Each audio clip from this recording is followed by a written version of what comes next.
Samahan niyo naman kami gumala kasama ang partner ko together with Sunset. I see a paradise. This world that I found is too good to be true. Standing here beside you, want so much to give you. This love in my heart that I'm feeling for you.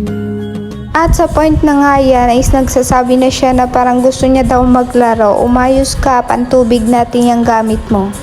Dito nga hindi pa nagsisimula yung peryahan. Kung makikita nyo ngay konti lang yung tao. Kaagaw-agaw nga pansin yung isa dyan talagang inunahan na ako. Naglaro na at hindi na nakapagtiis. At yung ginamit niyang pera is pantubig. Hindi na kasi namin naubutan yung bilihan ng tubig. Kaya kami naghanap sa dali. At sa pagkakataon na to kailangan ko na talagang magsika. Naman pagbebentahan ko kayo sa walang oras. 22 pesos nga lang to sa TikTok shop ko. Baka gusto nyo bumili. Napaka-handy niya lang din gamitin. At sa mga pagkakataon na to dahil bida-bida ako, ayan, nagre-reklamo na ako sa suot ko. At na-realize ko nga di bali nang walang ligo basta safety first. At hindi rin nagpapatalo yung partner ko. Dating sa bintahan, talagang ayoko na mag-talk. Hindi nga pala permanent tattoo yan. At nagtatagal din pala siya ng 15 days. Naghahatian na nga kami dito ng pera para sa paglaro po namin. Hindi naman pwedeng aalis kami nang hindi namin nasusubukan kahit ganito lang. Hindi naman po kami literal na nasugal.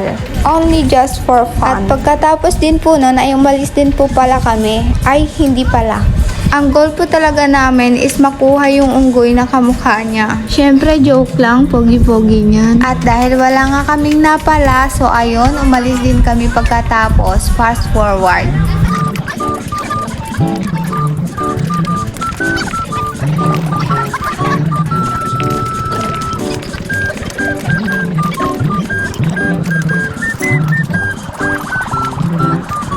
Dapat ginagalingan mo.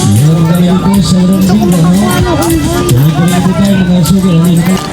Pagbili natin ng tubig, naubo.